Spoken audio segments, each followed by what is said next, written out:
Hey, it's John and Mike at brew-news.com. We've got 2 beers in front of us tonight. 2 of my beers. We always have 2 beers in front of us. Is that how that happens? That's how it goes.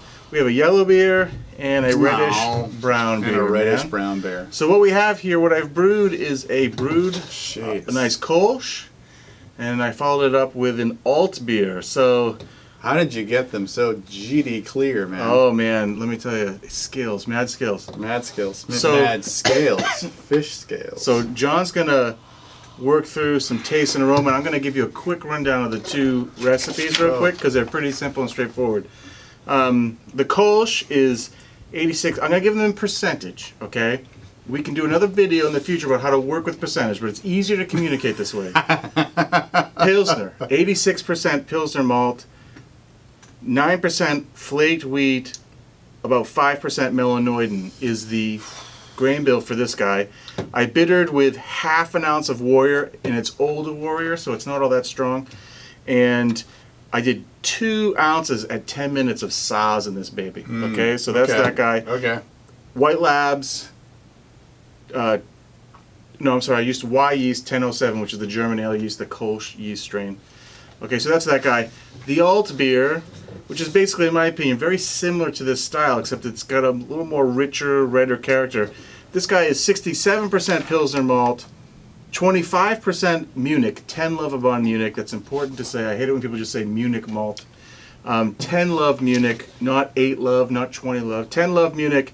And then 6%, a little bit more than 6% of Cara Munich, 50 Love.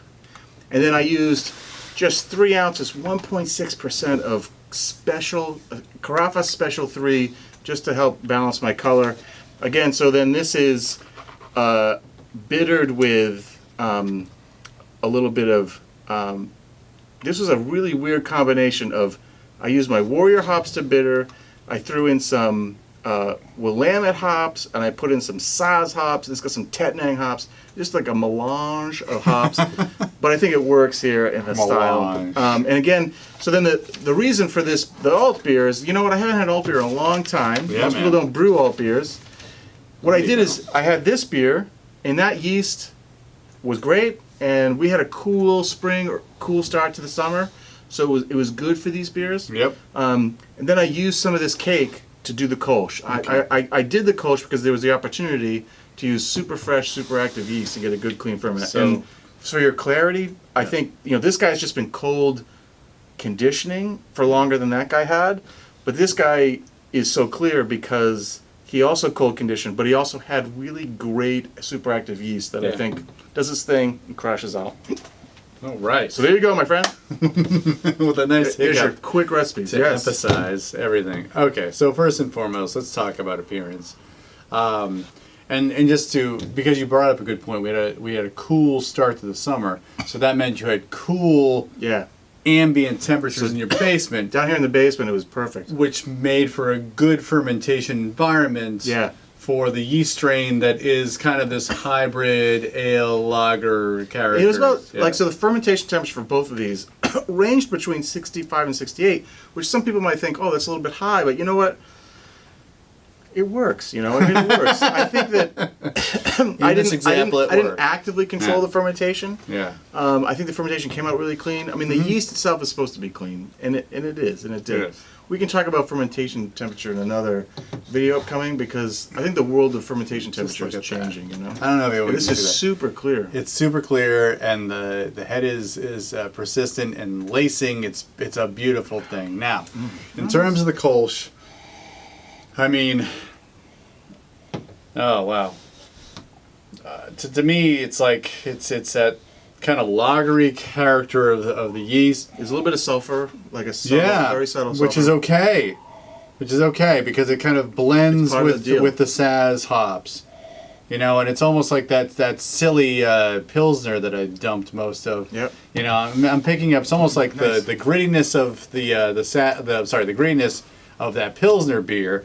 I can attribute now to Saaz hops because I'm tasting it here, and it's delightful in your beer. Let's put it that way.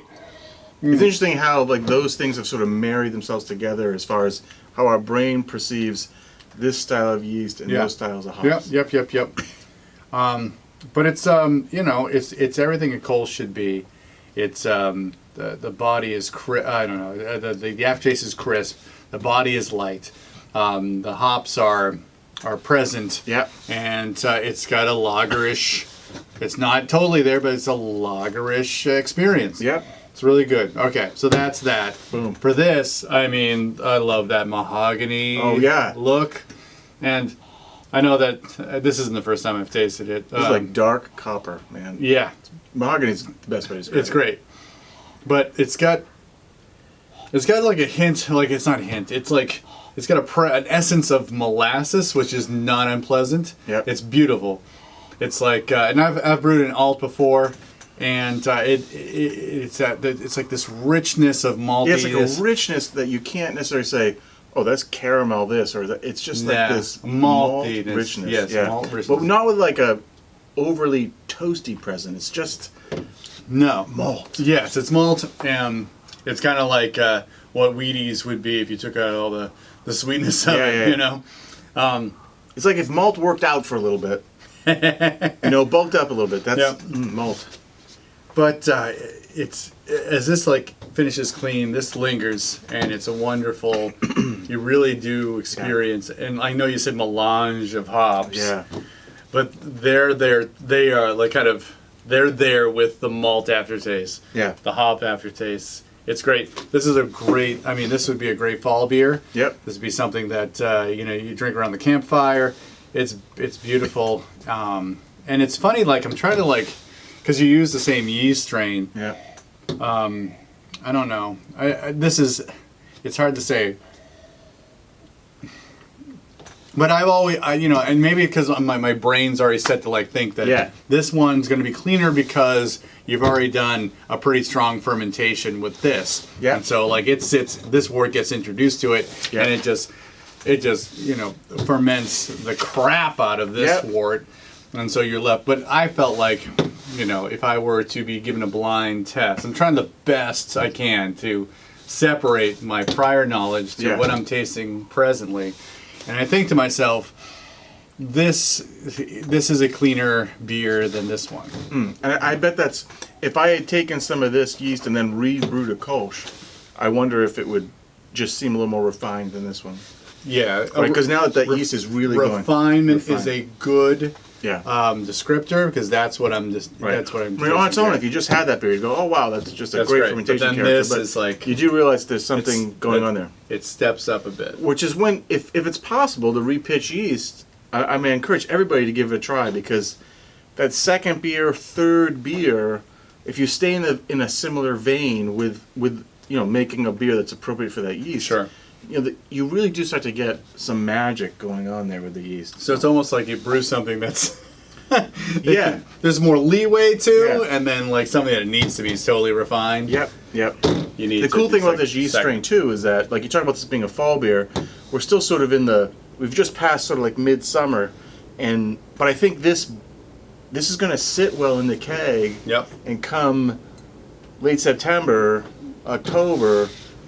I mean, this beer's still going to be available, hopefully, and it's going to really fit the season well at that point, too. But it's going to just continue to just sit cold and condition cold. It's going to be beautiful. All right, I finished my beer, but I'm just saying, cold, those cool, sorry, not cold. Yes. Cool, late September nights, you get the campfire going.